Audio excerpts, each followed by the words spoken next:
Porque la noticia gira día con día.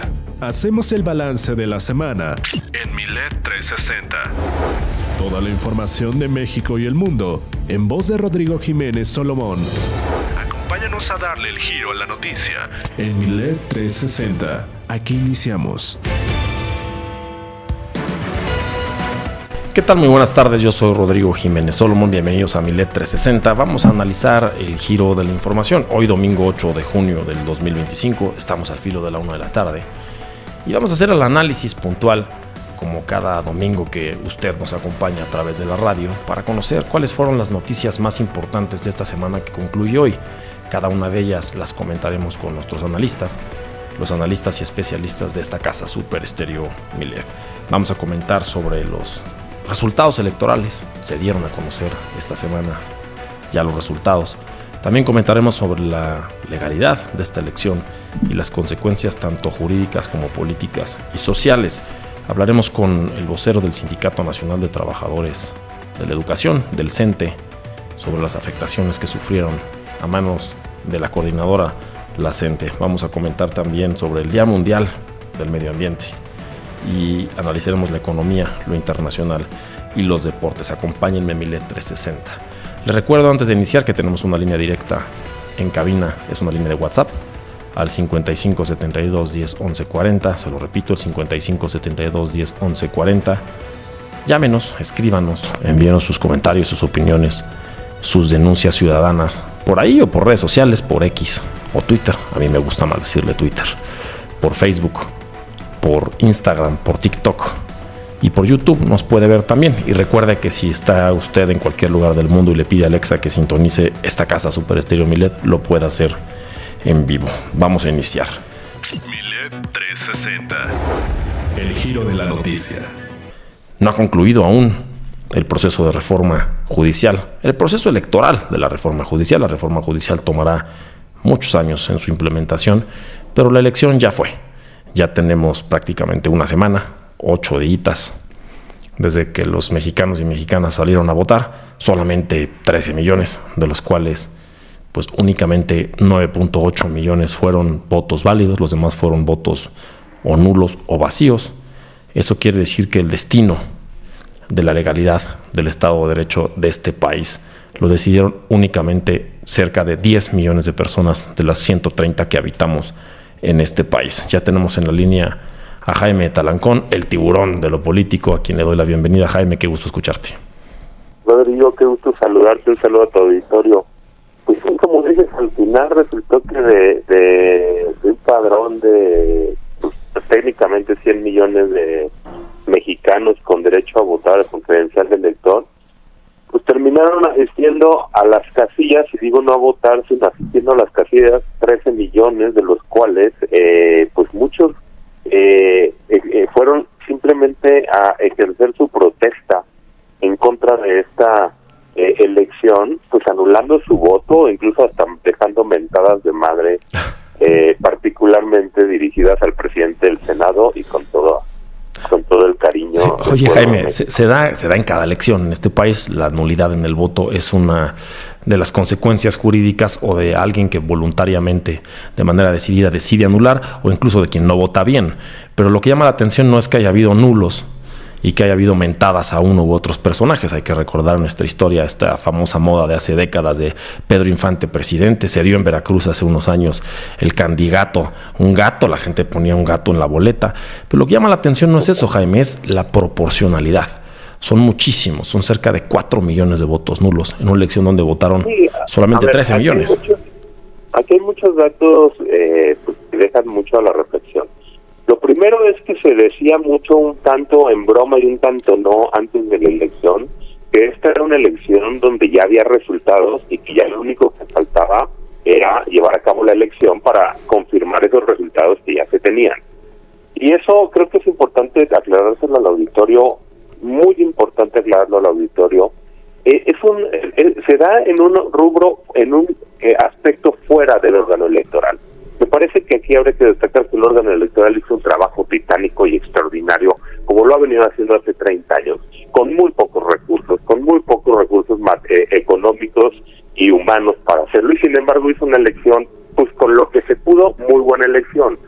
Pero toda esta movilización de acordeones previo a la elección, acordeones mismos que se confirmaron, es decir, la lista de acordeones que estuvieron circulando en todo el país se confirmó en la Suprema Corte. Los nombres del acordeón fueron los que quedaron, los del Tribunal de Disciplina, los de la Sala Superior del Tribunal Electoral y prácticamente los de las salas regionales del Tribunal Electoral. Es decir, si de todas maneras iban a esta falacia de que va a decidir el pueblo, pues no, pues un pueblo aconsejado, se pudieron haber ahorrado 7,000 millones de pesos, Rodrigo, y en todo caso mantener el viejo diseño en el que el Senado de la República designaba a los integrantes de los tribunales, y ese acordeoncito se lo hubieran dado al Senado. Sí, y hubieran quedado los mismos y nos ahorramos 7,000 millones que hubieran dedicado a mejores cosas como a la salud y a la educación de este país. Pero a ver, Jaime, parece que tu comentario tiende a identificar la responsabilidad de este resultado a un partido político, un movimiento de pensamiento e ideología en México, pero también hay una realidad. Las personas que salieron a votar son 13 millones, 10 millones un voto efectivo, pero hay cerca de 90 millones, Jaime, que no salieron a votar. O sea, fíjate la reflexión. Sí es cierto que parece una calca de los acordeones que se hicieron públicos, son innegables. El partido político Morena impulsó a ciertos candidatos, son exactamente los que quedaron. Pero no se puede hablar, creo yo, de ni un fraude electoral, ni de mano negra en la elección, porque los votos corresponden. Al final este es un costo de la apatía electoral. Cuando uno como ciudadano está a favor o en contra de una reforma, en este caso claramente hubo mucha apatía, de todos modos sí existe una obligación de salir a votar, porque le salió muy barato a Morena en términos electorales, con su voto duro, con esos 10 millones, ni siquiera de movilización, de movilizadores, obtuvieron la calca que querían para el Poder Judicial. O sea, la oposición en México decidió no salir a votar. Y entonces no pudieron colar pero ni a un ministro, Jaime. Y fíjate, 1,500,000 votos les hubiera dado un ministro. Es que se le salió muy barato al poder, ¿no? Yo creo que tu reflexión es muy oportuna, sin duda muy importante, porque es poner en su debida dimensión también las responsabilidades, porque por un lado tienes un partido muy interesado en impulsar perfiles que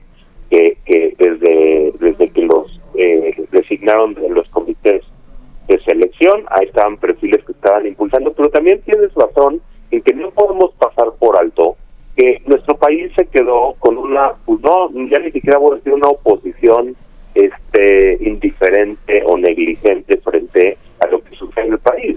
No tenemos una oposición que esté haciendo un esfuerzo para contrarrestar los excesos del partido gobernante. Ojo, siempre el partido gobernante, sea del partido que sea, va a tener una tendencia a querer hacer lo que le viene en gana. Para eso son los contrapesos en los órganos. Claro. Para eso la oposición genera un papel de contrapeso para señalar y para contrarrestar estas acciones. Claro. Que quiere hacer un solo partido. Tú se las dejas fácil y entonces dices, pues no voy a ir.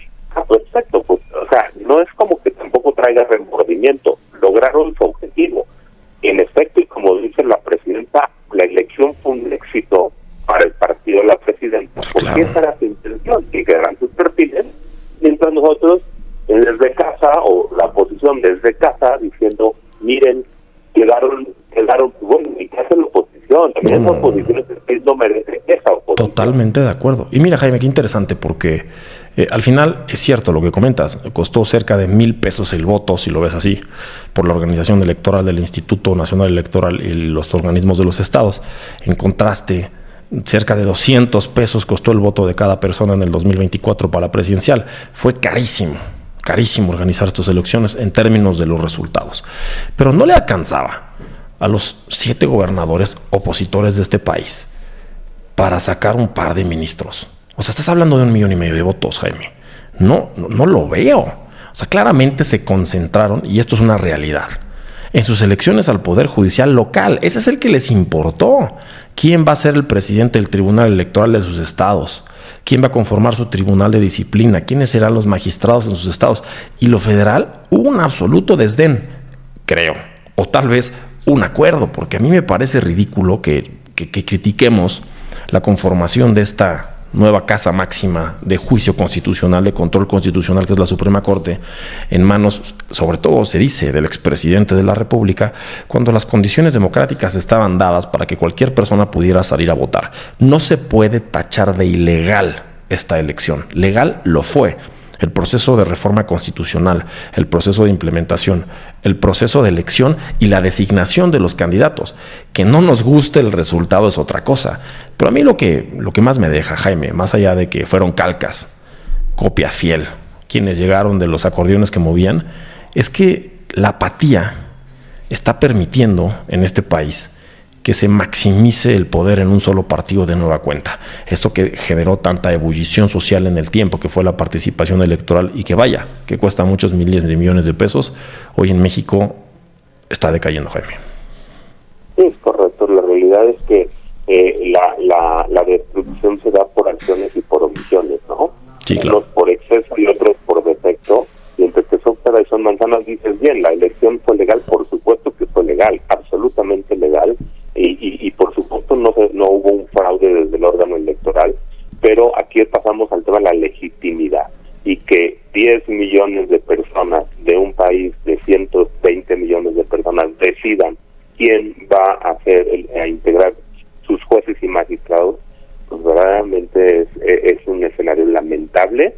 Y lo cierto es que pasó lo que era esperable, fue capturado el Poder Judicial con pura gente cercana al partido gobernante, nos quedamos sin contrapeso, y eso me parece que es un retroceso que nos va a meter en una etapa complicada en los próximos años, y habrá mucho que reflexionar sobre ello. Coincido, Jaime. Para concluir, dice la presidenta Sheinbaum, y es un argumento interesante, dice, si quisiéramos nosotros cooptar a la Corte de este país, a la Suprema Corte, bien, con nuestra mayoría calificada en el Senado pudimos haber mandado y quitado a los ministros que quisiéramos. Fue por eso que decidimos mandarlo por la vía electoral. Y en algo tiene razón. Es cierto, la gente no se sintió identificada, no tuvo ni siquiera ganas de ir a votar, y a quienes movilizaron para ir a votar lo hicieron. Le salió muy, muy barato políticamente hablando a Morena tomar posesión del Poder Judicial. Muchas gracias, Jaime, por tus comentarios. Feliz domingo para todos. Estás escuchando Milet 360, el giro de la noticia. Estamos de regreso en Milet 360 analizando el giro de la información. Vamos a continuar analizando la reforma judicial, esa que hace 8 días se votó por los ciudadanos de nuestro país. Se votaron los candidatos y candidatas a personas juzgadoras. Los resultados han dado mucho pie al análisis, pero ya está, digamos, consumado el voto. Hay siguientes pasos, por supuesto, en el proceso legal. De eso se trata, es un proceso legal para elegir a las personas que van a aplicar los juicios basados en un procedimiento legal también. Es un tema bastante técnico, claramente parece ser que fue tan técnico y tan poco atractivo para la ciudadanía que pues prácticamente nadie salió a votar. Solamente cerca de 10 millones de votos válidos de los 13 millones que salieron a votar en un país con un padrón electoral de 90 millones. La apatía fue gigantesca. Yo podría prácticamente confirmar que cuando López Portillo fue candidato único a la presidencia, más gente proporcionalmente hablando salió a votar por él que por esta reforma judicial. Ahora que hemos escuchado estos comparativos de la oposición y el voto que tuvieron, que por cierto, Xóchitl Gálvez tuvo en el 2024 16 millones de votos, o sea, 6 millones de votos más, y Morena no ha dejado de decir estos años que nadie votó por la oposición. Un comentario que los analistas políticos, los periodistas, la realidad es que adoptamos, fue el mínimo de personas que votó por Xóchitl Gálvez. Pues bueno, aplicamos el mismo criterio y pues menos gente votó por la reforma judicial. Vamos a platicar con Julio Jiménez Martínez. Él es vicepresidente del Colegio Nacional de Abogados, un experto, por supuesto, en la materia jurídica. Ya está en la línea con nosotros. Julio, ¿cómo estás? Rodrigo, ¿qué tal? Muy buenos días. Es un placer saludarte a ti, a tu importante auditoría. A tus órdenes. Muchas gracias, Julio. Pues fue una elección hasta hoy calificada como legal. Fueron puras personas litigantes, eso es muy interesante, es la primera vez en la historia que los cerca de 3,000 candidatos que participaron en esta elección son personas inmiscuidas en el litigio, son abogados y abogadas. Y si bien hemos hablado de críticas sobre la legitimidad y más adelante comentaremos contigo sobre las consecuencias políticas, sociales y jurídicas, hoy pues la elección hasta ahora se puede calificar de legal, Julio. Rodrigo, sin lugar a dudas debo suscribir tus palabras, estoy totalmente de acuerdo contigo. Esta polémica, inédita y yo diría muy discutible elección, reforma constitucional al Poder Judicial, sin lugar a dudas pues ya es una realidad, ya es una designación, permíteme llamarlo de esa manera. Esto fue una estrategia muy bien diseñada desde la titularidad del Ejecutivo Federal en la pasada administración con Andrés Manuel López Obrador, que obedece más que al fortalecimiento, más que a la atención de las legítimas demandas de las víctimas del delito, más que garantizar el acceso a la justicia pronta, expedita y gratuita, más allá de resolver pues el gran rezago que existe el día de hoy a nivel federal y a nivel pues local, en todos los tribunales, en todas las materias. Rodrigo, amado auditorio, permíteme decirte que esta elección fue una estrategia de colonización del Poder Judicial. Fue una estrategia maquiavélica para acabar con el último contrapeso, la última línea de defensa que teníamos los mexicanos precisamente para proteger nuestros derechos, para defender cualquier acto de autoritarismo que pudiera vulnerar, violentar nuestros derechos humanos y que pudiera transgredir el interés público colectivo, Rodrigo. A ver, Julio, voy a hacer una analogía histórica. Cuando los españoles pisan estas tierras y se dan cuenta que existía ese imperio mexica y que tenían subordinados a la mayoría de los pueblos pues que habitaban esta zona de Mesoamérica, les fue muy fácil unirlos y derrotar a los mexicas. Eran mucho más los sometidos que los líderes de ese gran imperio. Parece que está sucediendo lo mismo con la oposición en México, Julio, porque como decía antes Aguilar Camín, decía que la izquierda en México ha sufrido o sufría las mismas tragedias que los antiguos griegos. No ganaban porque no sabían unirse. Vaya que ya se saben unir. Y por el contrario, vaya que la oposición no conoce de unidad. Fue muy barato en términos políticos, 9 millones de votos, y le dieron la calca de sus acordeones al Poder Judicial. Pero la pregunta es, ¿dónde está la oposición? Es cierto, se pronunció en contra de la reforma, pero siendo ya un hecho jurídico y con una próxima elección, ¿dónde estuvo la organización? ¿Dónde estuvieron los miles de integrantes del Poder Judicial a nivel nacional que marcharon? ¿Dónde estuvieron sus candidatos y representantes? La realidad, Julio, es que sí se llevó a cabo con una estrategia política, como comentas, pero legalmente hablando, existía la posibilidad de que la oposición se organizara y colara a algunos ministros, pero cero, Julio, cero. Fíjate qué importante es lo que nos comentas. Hay que reconocer que efectivamente en este, reitero, polémico, inédito e histórico proceso de elección o de designación, había perfiles muy interesantes, había personas con cartas credenciales, había personas juzgadoras en funciones incluso, con experiencia, trayectoria, autonomía y sobre todo con conocimiento, libertad y criterio jurisdiccional. Esas sean las personas, esos sean los perfiles que, como tú acertadamente refieres, la oposición, el grueso de todos aquellos que no comparten y que no estaban de acuerdo con esta ocurrencia, venganza personal, como le querramos llamar, reforma constitucional, no estábamos de acuerdo, teníamos que haber apoyado, teníamos que haber votado, teníamos que haber hecho hasta lo imposible por generar un contrapeso electoral, un contrapeso real, ciudadano, para garantizar el acceso de estos perfiles y con ello buscar un contrapeso legítimo y garantizar con ello que no tomaran por asalto el control absoluto de la última línea de defensa que le quedaba al Estado mexicano y a los mexicanos en particular, Rodrigo. A mí me parece triste, Julio, sin pronunciarme a favor o en contra de esta reforma. Claro. Me parece triste que haya sido una movilización tan pequeña en términos proporcionales de quienes estuvieron a favor de esta reforma para poder obtener esos resultados y que les haya jugado a favor saber que la ciudadanía no iba a tener interés en ir a votar a esta elección. Y ojo, ni siquiera utilizaron su máximo histórico de votos, estás hablando de 35 millones de votos. Fue poco, Julio, y la consecuencia legal y política, no se diga social, ya está en puerta. ¿Qué nos puedes comentar de esto, Julio?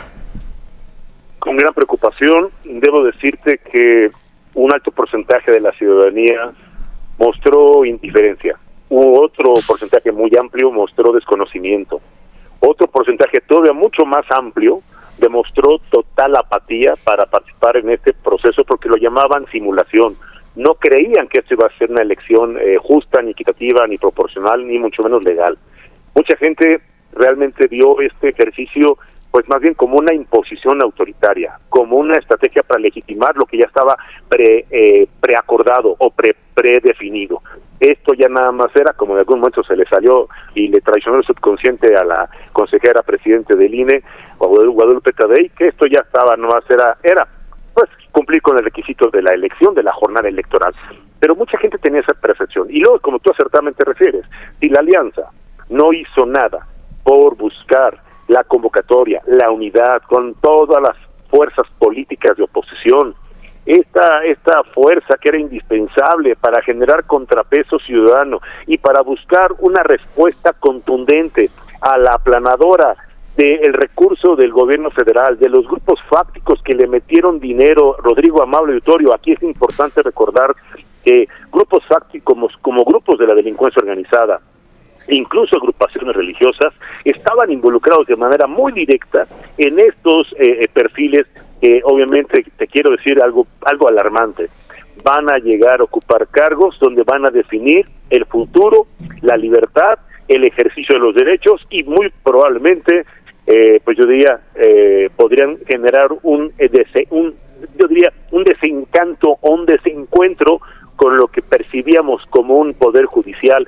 imparcial, autónomo e independiente. Obedecerán las instrucciones del patrocinador, del padrino o del grupo que los haya impuesto, y esto va a generar un verdadero caos de incertidumbre, de estado de indefensión, y te lo digo como litigante, te lo digo como ciudadano, te lo digo como mexicano, me siento en total estado de indefensión. Hoy los niveles de rezago, los niveles de problemas que tenemos para atender y resolver los problemas de la clientela es una verdadera desgracia. Los juzgados no tienen agendas, no tienen fechas para audiencia, no tienen personal para atender el asunto de obvia y urgente resolución como es la libertad, como es una pensión alimenticia, como es un asunto de vida en el caso de los juicios de amparo. Tenemos un problema sistémico en materia de administración de justicia. Pero ¿qué crees, Rodrigo, amable auditorio?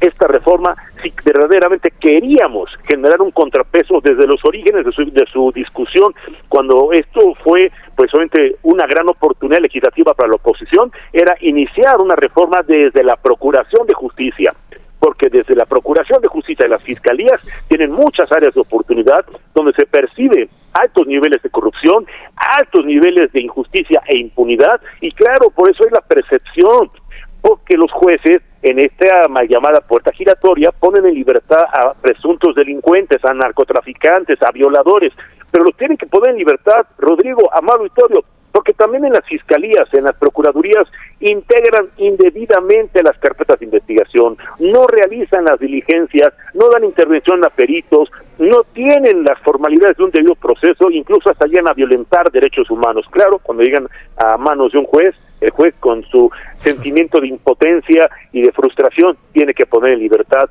a estos presuntos responsables de diversos delitos de alto impacto. Rodrigo. Sí, claro, además hay que decirlo, los números importan en el análisis de la efectividad de la construcción de la legitimidad electoral en este país. Claro. Yo lanzo una pregunta al aire. 7 gobernadores de oposición y vimos que hay cuatro nuevos ministros y ministras electas que rozan el 1,5 millones de votos. Y ojo, no, hay que recordar que en esta reforma no votabas por uno y entonces tu voto se eliminaba para los demás. Podías votar en la boleta hasta por más de 7 personas. Eso quiere decir que si hubiera habido operación y votos por los gobernadores de oposición, claro que hubieran podido meter al menos 3 o 4 ministros. Vaya que se pudo haber construido una corte, y importa la Suprema Corte de Justicia de la Nación en el balance de poder de este país, una corte pues multicompuesta como debiera ser. Y esto es una victoria, hay que decirlo, para Morena contundente, que elimina de tajo, al haber llegado por una diferencia sustancial, los ministros que son electos, y no se diga jueces y magistrados, al Poder Judicial, elimina la posibilidad de una contrarreforma. Al contrario, lo que va a suceder es que pasará este siguiente plazo, julio, de un año en el cual los tribunales de disciplina tendrán que capacitar y evaluar a los jueces y pues la justicia en México tendrá que continuar de una u otra manera, Julio. Sin lugar a dudas, estamos en la antesala de un nuevo régimen jurídico constitucional, de un nuevo régimen en materia de administración de justicia, y como bien refieres, acertadamente nos compartes, la verdad es que sí había manera de que la operación político-electoral, la intervención de gobernadores, el apoyo de las fuerzas y los protagonistas de la oposición tendrían, más allá de salir a gritar y hacer un ejercicio de catarsis, hacer una verdadera estrategia, diseñar un plan maestro para precisamente participar de manera seria, ganar espacios y con ello buscar los equilibrios y no permitir que pues obviamente sucediera lo que hoy ya es una realidad, Rodrigo. Vamos a estar sujetos a la creación y a la intervención de una nueva Santa Inquisición, conocida ahora como el nuevo Tribunal de Disciplina Judicial, que puede ser la Gestapo de aquellos jueces que por error o por convicción resuelvan algún asunto en particular de alto impacto que pueda afectar los intereses del gobierno en turno o de algún gobernante o de algún alto funcionario pues del gobierno en particular, Rodrigo. Muchas gracias, totalmente de acuerdo, Julio, y hay que hacer números, hay que entender, con 2 millones de votos en 7 estados de la República, si la oposición se hubiese unido, hubiera colado a 4 ministros en la Suprema Corte. Morena se unió, Morena obedeció, Morena triunfó en esta elección porque operaron de manera política institucional y con un solo mando. La oposición de nueva cuenta fracasó y el mensaje de crítica a la reforma por la oposición ya está totalmente pasado y apestado. La oportunidad está en la mesa. Muchas gracias, Julio, por tus comentarios. Totalmente de acuerdo, Rodrigo, agradezco la oportunidad y la confianza y seguimos en comunicación para seguir analizando ahora la implementación de esta elección y las consecuencias que van a generar, obviamente, polémica a nivel social y preocupación a nivel jurídico constitucional. Muchas gracias, Julio Jiménez Martínez, vicepresidente del Colegio Nacional de Abogados. Vamos a un corte y regresamos. Milet 360, el giro de la noticia. Estamos de regreso en Milet 360 analizando el giro de la información. Yo soy Rodrigo Jiménez Solomon y le presento este interesante análisis de la semana.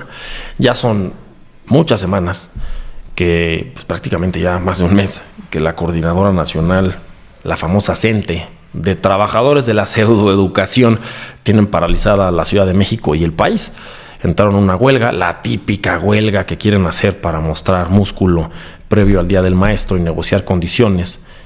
Que vaya que es interesante porque en esta ocasión es la segunda vez en la historia del país que quieren negociar con un gobierno de izquierda. Lo hicieron al inicio del sexenio con Andrés Manuel López Obrador y les fue pues muy bien. Tiraron la reforma educativa nada más.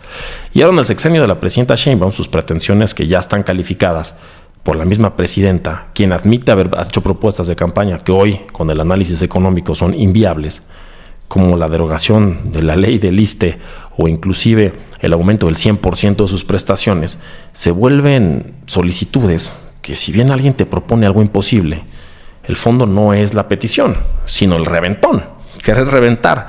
Y ha ido creciendo, no solamente porque hay miles de maestros en el centro de la Ciudad de México y ya está calculado que son 1.2 millones de niños y niñas que ya no tienen clases, y nada más la CENTE ya dijo que ya son las vacaciones. Entonces, pues van a quedar con un absoluto rezago educativo y con un problema real a sus padres, quienes pues tienen que trabajar para salir adelante. Pero ha crecido el problema, no cede. Plantones, manifestaciones que ya le han costado al sector empresarial de la Ciudad de México cerca de 81,000 millones de pesos. Y esta semana vimos un acto mucho más allá del reclamo.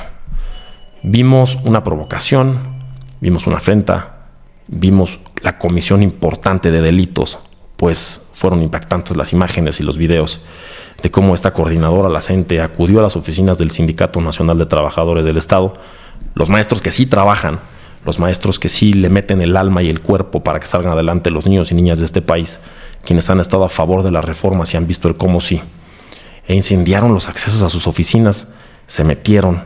Esto fue un golpe no a un sindicato, fue un golpe a la educación de los niños y niñas de este país. Tengo en la línea ya a José García Mora, él es vocero del Sindicato Nacional de Trabajadores de la Educación. Don José, ¿cómo está? Muy bien, buenos días, Rodrigo. Muchas gracias por darnos un espacio en tu medio. Y pues desde la perspectiva del Sindicato Nacional de Trabajadores de la Educación, el CENTE con S, pues en nombre de la dirigencia nacional rechazamos la violencia como método de lucha en cualquiera de los ámbitos. Hoy, en esto que narras de introducción, pues no queda más que manifestar un contundente repudio al vandalismo que han generado ciertos compañeros en el edificio simbólico de la familia magisterial sindicalista. Para nosotros es un agravio fuerte, pero también es momento de decir que los maestros no somos eso que se vio en las escenas del día de ayer. No usamos los dirigentes de este sindicato la violencia como método ni la justificamos. Hay una consternación en el Magisterio Nacional, en todas las secciones del país al respecto. Totalmente de acuerdo, don José. Y además, hay que decirlo, por supuesto que los maestros necesitan siempre más. Es uno de los oficios más nobles que existe en nuestra especie, en la humanidad, que más valor le aporta a los niños y niñas del mundo. Que es cierto, en México ha tenido un importante rezago al pasar de los años. Pero esta no es la vía, don José. Este no es el ejemplo. Este no es abandonar a los niños a su merced. 1.2 millones de niños. Y por cierto, en los estados más pobres del país, aquí pesa mucho el sur y el sureste, para que se instalen. Y yo me pregunto, ¿cuánto cuesta eso? ¿Cuánto cuesta movilizar esa cantidad de gente? ¿Cuánto cuesta tener 10,000 tiendas de campañas en el Zócalo capitalino? Eso implica que hay poderes detrás, hay política detrás. Y en un momento en el cual, vaya que se requiere unidad nacional, estamos enfrentando un gran reto frente a los Estados Unidos, y los maestros de la coordinadora, y hay que aclarar, con C, no con S como el CENTE, pues de nueva cuenta dando el mal ejemplo, y el ciudadano de a pie ya se pregunta ¿hasta cuándo, don José? Mira, nosotros hemos privilegiado primero el diálogo, por un lado con el gobierno, por otro con las fracciones disidentes de este sindicato, y con mucho respeto hemos transitado. Nosotros tenemos como justas demandas las demandas que enarbolan los compañeros, las tenemos dentro de la agenda estratégica de trabajo permanente, las planteamos con otros mecanismos y otros métodos, y buscamos que las 4 demandas fundamentales que hoy están en juego, que son mejores salarios, que es seguridad social digna, jubilaciones suficientes y un desarrollo profesional que ayude que los trabajadores de la educación tengan una vía clara, precisa, justa y transparente para desarrollo profesional.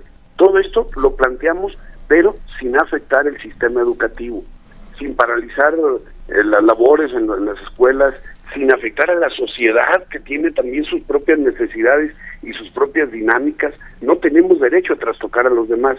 Entonces, sería insensato de nuestra parte el no compartir estas luchas, porque son luchas de todos los trabajadores de todo el mundo, no solamente de México. Claro.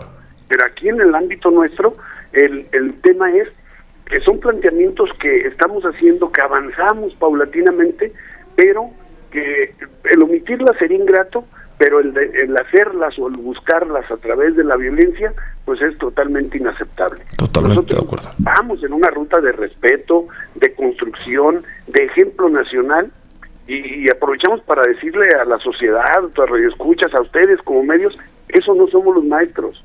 Coincido plenamente contigo y lo decimos a los 4 vientos, el maestro merece ser tratado mucho mejor en términos de salario, tener una calidad de vida digna, y en eso estamos trabajando siempre, pero entendemos que las capacidades económicas del gobierno no están en las mejores condiciones, y tenemos retos extraordinarios, no podemos desconocer que somos parte de un país cuya tripulación está teniendo dificultades para transitar por todo el escenario internacional.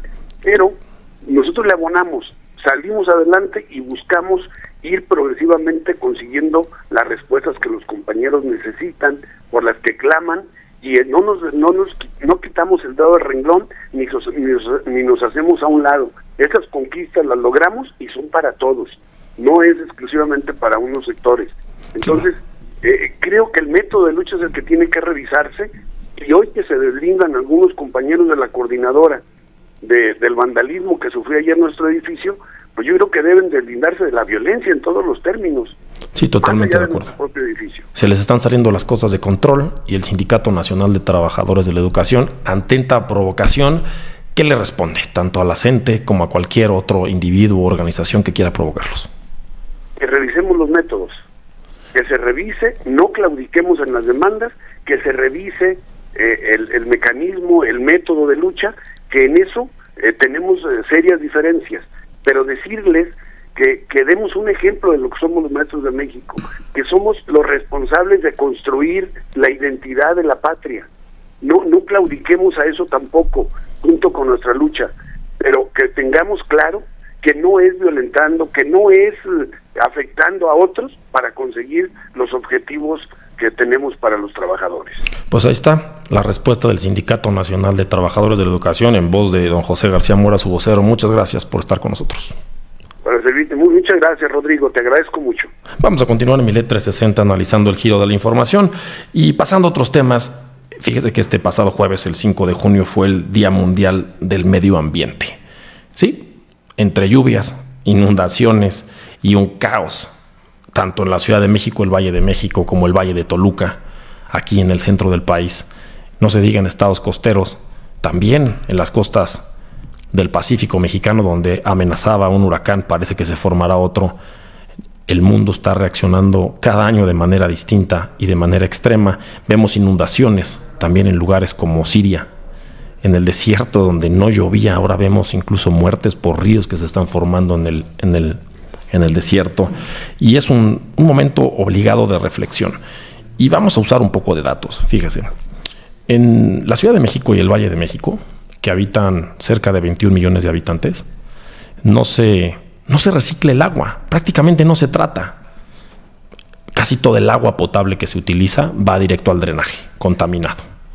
Y ese termina en algunos coladeras mal hechas, en el sistema de drenaje lastimado, otros en grandes obras como el túnel emisor, que transporta a cientos de millones de litros de agua cada que hay lluvias, pero termina contaminada. Y hay otras ciudades del mundo, como Nueva York, que trata el agua y la reutiliza 7 veces antes de tirarla, tratada nuevamente a su río, el río Hudson. Y para usar un ejemplo latinoamericano, casi siempre usamos ejemplos europeos o estadounidenses, la ciudad de Santiago de Chile tiene una planta de agua que se llama La Farfana. En Santiago de Chile viven cerca de 6 millones de habitantes, una tercera parte que en el Valle de México. Les costó más o menos 25,000 millones de pesos esta planta de agua, La Farfana, y trata el 100% de su agua. La construyeron en 13 años. En México sería un proyecto transeccional, pues prácticamente 3 sexenios. Si hiciéramos un proyecto similar en México para tratar el 100% del agua residual de la ciudad, estaríamos hablando como de 70,000 millones de pesos. Aunado a eso, reparar el sistema Cutzamala nutre de agua potable al Valle de México y pierde cerca del 40% del agua, costaría más o menos otros 70,000 millones de pesos.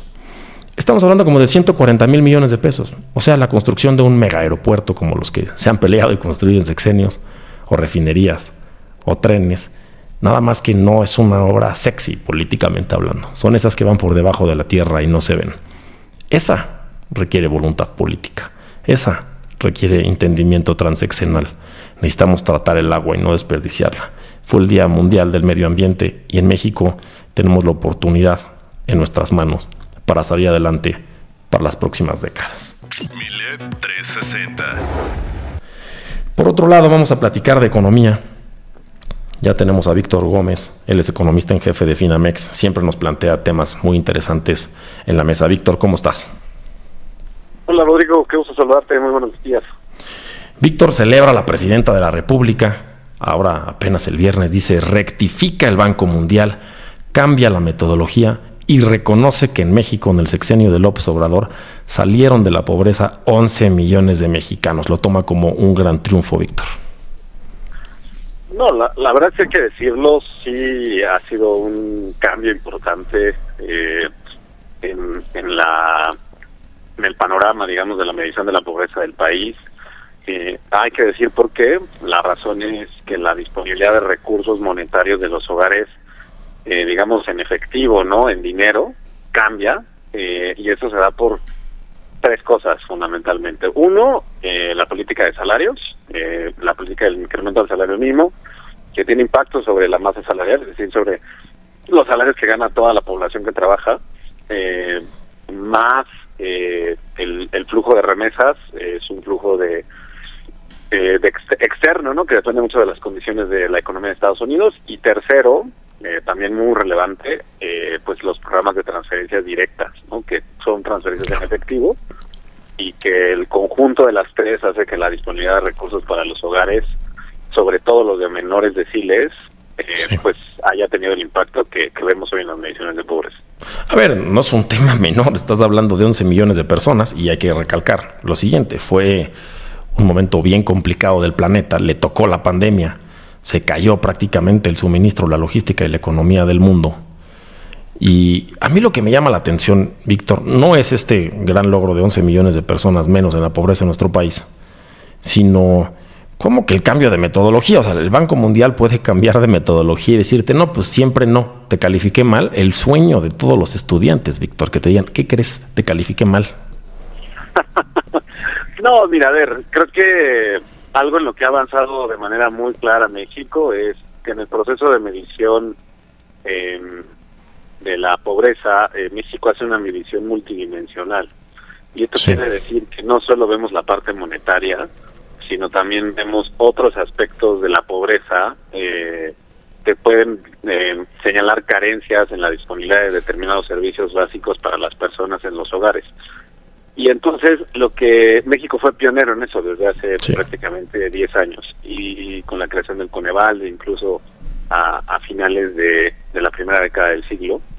Y esto tiene como consecuencias que haya otros organismos que a la medición de la pobreza incorporen otros aspectos, no solo relacionados con la parte monetaria. Es digamos que es una medida, no quisiera usar la palabra justa, pero sí más coherente con las condiciones de pobreza que podríamos evaluar. Y lo que reconoce de alguna manera el Banco Mundial es que la medición de la pobreza que hace en México pues sí tiene contribuciones relevantes metodológicas a las mediciones habituales que venía haciendo hasta hace algunos años, ¿no? Bueno, pues interesante. Yo tengo otros datos de López Obrador. ¿Ahora qué van a decir? Yo tengo los mismos datos que el Banco Mundial. Pues muchas gracias, Víctor, por tu comentario como cada domingo. No, encantado, Rodrigo. Un fuerte abrazo. Milet 360. El giro de la noticia. Y lo internacional. Yo creo que este ha sido el año del impacto semanal internacional más cambiante en la historia de los últimos tiempos.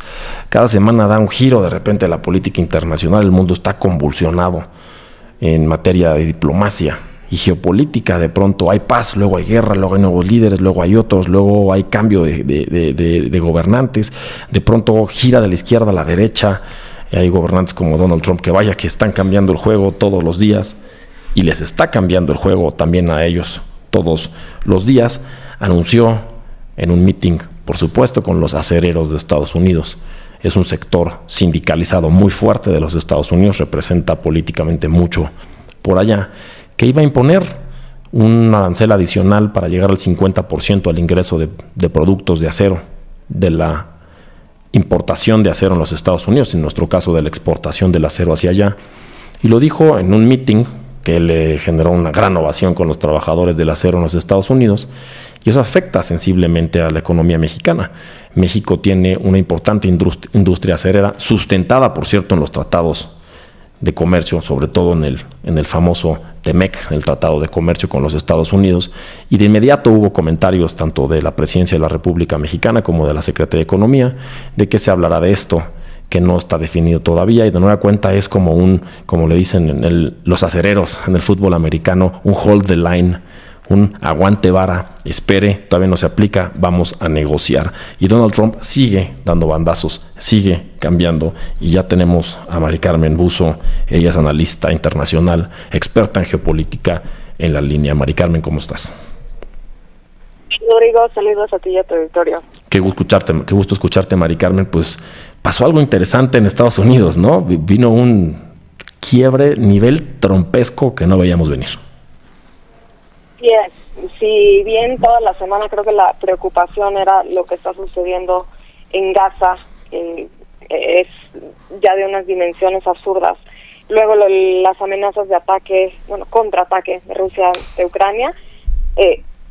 Trump no se puede quedar atrás, él tiene que ser la nota, y hace este escándalo de su rompimiento de relación con el hombre más rico del mundo, Elon Musk, que, es muy irónico, porque hace una semana le estaba dando las llaves de la Casa Blanca y haciéndole una despedida con bombo y platillo, y una semana después están, pues, como decimos en México, o sea, sacando los trapitos sucios al sol. Y creo que es delicado porque le había dado una posición de muchísimo acceso a información sensible dentro del gobierno norteamericano. Entonces, más allá de que todo el mundo veíamos venir claramente una guerra entre estos dos egos gigantescos, lo que está de por medio al final sí es información, pues, de los ciudadanos norteamericanos, de muchísimas personas que se quedaron sin empleo al haber hecho estos recortes gigantescos. Y entonces ya parece que esta ley, precisamente, que habla de los aranceles a las remesas mexicanas, es la que inició, digamos, este pleito mediático, cada quien en su red social. Es increíble la falta de madurez, de profesionalismo, vaya, no hay palabras suficientes. A ver, hay que recordar cómo se formó el equipo Trump-Musk. Elon Musk no estaba a favor hace unos años de los republicanos, estaba 100% con los demócratas por un conflicto interno familiar de Elon Musk. Él prácticamente le declara la guerra. Y no es que lo declara una persona, y no solamente es que es el hombre más rico del mundo, es que tiene una de las empresas de comunicación, la plataforma X o Twitter, una de las más grandes del mundo, pues la adquirió precisamente para eso. Le declara la guerra a esta corriente de pensamiento liberal, la famosa corriente woke. Se suma con Donald Trump, fue prácticamente uno de los ejes de su campaña. Estuvo con él pegado toda la campaña, le levantó la mano, le jaló el voto joven, le jaló mucho apoyo empresarial. Él mismo aportó cientos de millones de dólares a su campaña. Lo nombra funcionario público, lo cual, bueno, ya estamos acostumbrados en la historia del mundo que cuando un funcionario público viene de ser empresario se aburre rápido de los problemas que enfrentan los funcionarios públicos, quiere transformar el gobierno, de repente se va. Tuvo problemas fuertes en sus empresas, las tenía un poco abandonadas, se va, le dan la despedida con bombo y platillo, como tú dices, y de repente una semana después el presidente Trump decide quitar los subsidios a los vehículos eléctricos en los Estados Unidos. Claro que golpea a Elon Musk, él es dueño de los vehículos Tesla, se caen sus acciones pues muy fuerte en las bolsas del mundo. Y Trump lo hace, yo no creo que lo haya hecho como un golpe directo a Musk. Lo que pasa es que él tiene que tomar decisiones políticas y le da mucho más políticamente hablando si ya no tiene a Musk en la bolsa, pues toda la industria de los vehículos de combustión en Estados Unidos siempre ha sido el eje de su campaña. Las armadoras de coches deben de estar en los Estados Unidos, todo el sector de los vehículos en Detroit, no se diga el sector petrolero, pero esto no acaba ahí, Mari Carmen, ya no es una batalla comercial. Ya vimos declaraciones de Elon Musk diciendo que Donald Trump está dentro de la lista de este famoso señor Epstein, que está, por cierto, en la cárcel por la trata de personas, también el abuso sexual de personas menores de edad en el mundo, con esta famosa lista de Jeffrey Epstein. Y son acusaciones que yo creo que a Trump le están generando una bomba interna que yo no creo que vaya a acabar bien, Mari Carmen.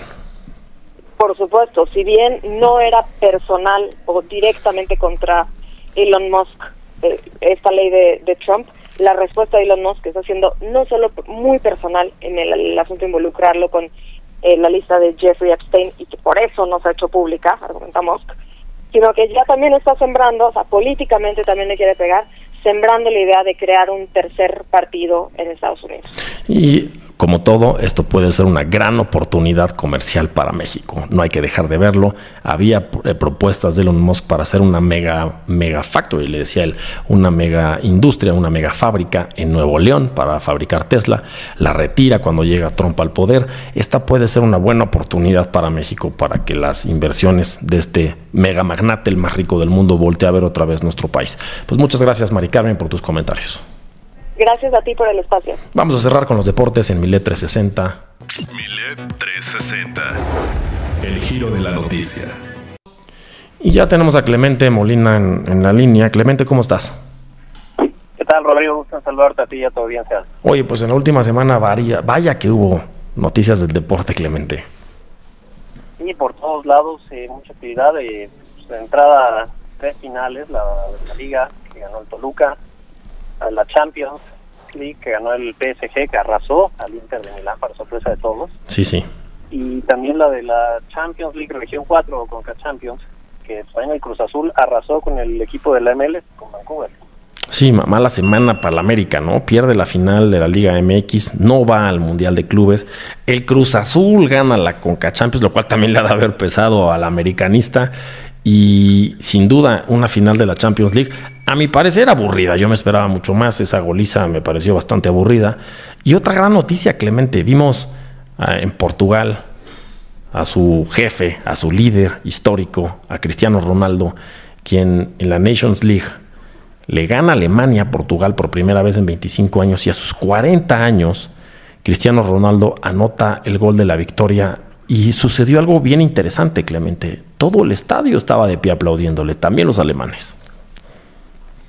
Sí, eso es raro. Realmente lo que creo que no vislumbramos es que estamos ante un gran atleta que le tocó la pésima suerte de coincidir en época con Messi. Y va a ser inevitable siempre el comparativo de quién fue mejor. Yo digo que simple y sencillamente disfrutemos ambos, que nos tocó el privilegio de verlos jugar al mismo tiempo los dos. Y sí, destacadísimo. Portugal es una selección ahorita buena, pero que siempre ha sido realmente de segundo nivel en Europa. Sí, claro. Ganó una Copa Europea apenas precisamente con Cristiano Ronaldo, pero hasta antes de eso teníamos solo su participación en el Mundial del 76 y párale. Tienes toda la razón. Antes de Cristiano Ronaldo, Portugal no tenía ninguna copa. Prácticamente no había ido a ningún mundial. Ahora es una de las potencias del mundo. Entiendo que es de las primeras 5 selecciones del mundo. Y viene el reto, ¿no? Cristiano tiene 40 años. Claro que sigue dando mucho en la cancha y mucho aplauso recibe, pero esta es su última participación oficial ya dentro de la selección portuguesa, y deja la vara altísima, y esperemos que ese carry que le deja Portugal continúe con una gran generación de jugadores que le sigan dando al fútbol europeo y del mundo mucho de qué hablar. Yo creo que sí, porque Portugal además se convirtió en un país que nutre a otras ligas europeas. Entonces encuentras varios jugadores destacados en los mejores equipos de las mejores ligas. Claro, hay quien dice Cristiano Ronaldo es el hombre más famoso del planeta. Muchas gracias, Clemente, por tus comentarios. Gracias a ti, Gusto. Esto fue Milet 360. Yo soy Rodrigo Jiménez Solomon y le presenté el giro de la información. Le deseo un gran domingo, un buen inicio de semana y buen provecho. Muchas gracias. Porque la noticia gira día con día, hicimos el balance de la semana en Milet 360. Y está usted al tanto de toda la información de México y el mundo. Sigamos girando la noticia en Milet 360. Le esperamos la próxima semana en Super Estéreo Milet.